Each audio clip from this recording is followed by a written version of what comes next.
I have a wonderful sausage and tortellini soup that we're going to serve with a lovely Tannat. Now Tannat is a really tannic heavy, beautiful wine, and it needs something creamy and delicious to break up that tannin. The fats in this dish will go perfectly with the Tannat, and I can't wait for you to try it. So in my pan, I have 1 pound of Italian sausage, and we're just going to saute that for a little bit until it's almost done. Now while my sausage is cooking, I just want to tell you some other things that we're going to add to this soup. I have some really nice thinly sliced carrots here. Just 1 carrot, super thinly sliced, sort of on the bias, which gives it the opportunity to cook through a little bit better than just flat.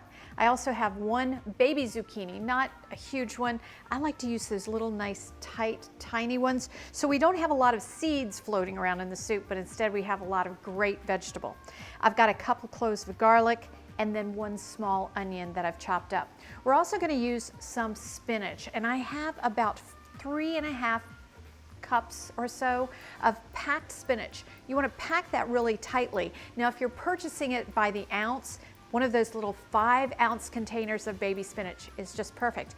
And then a 9-ounce package of a pre-made fresh tortellini. And I use either a tortellini with cheese and spinach or one that's just cheese.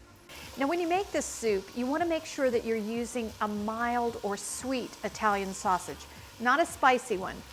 When you're working with tannic acid that's in red wines, the heat is intensified in the food by that tannin, and tannin can just really be biting itself. So if you're adding a lot of spicy heat to it, the tannins can often be overpowering, and then the food just does not quite meld together with the wine. Now my sausage is about half to 3/4 of the way cooked through. At this point I'm going to add my carrot. Carrot is going to be the hardest of the vegetables that we're using. So when you have a nice hard vegetable, you want to put that in first. So let's drop in that carrot. Now next let's go with our aromatics. So we'll use a little bit of our chopped onion. Again, this is 1 small chopped onion. And it doesn't have to be finely chopped, just a nice medium chop will do. And now our garlic. So you can see our sausage is almost completely cooked through. That is perfect.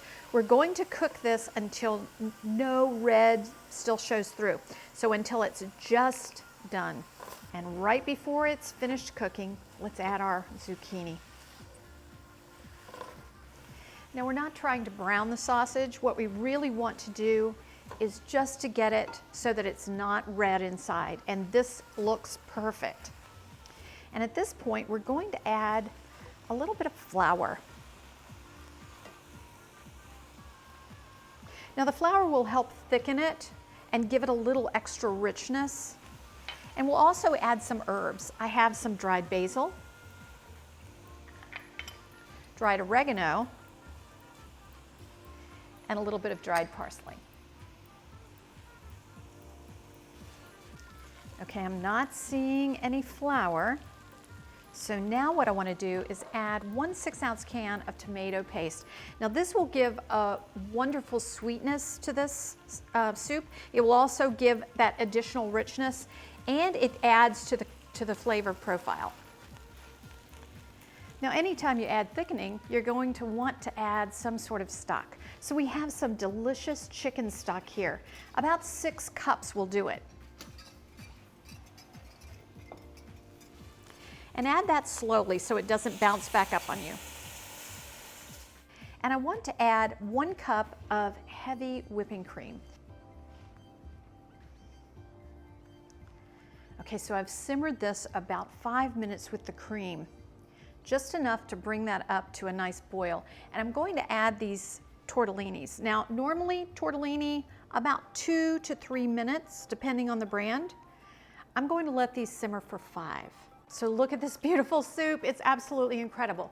I'm going to turn the heat off now because I don't want to boil the spinach. I just want it to wilt. And I'm going to add the spinach now to this beautiful tortellini soup.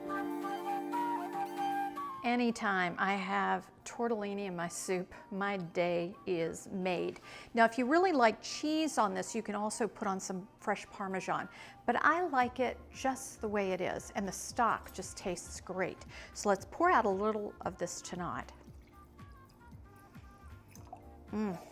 Look at that color. Rich, beautiful. It has some flavors of a little black licorice. Perfect pairing. So good, just enough fat and protein content that it really works with this beautiful tannat.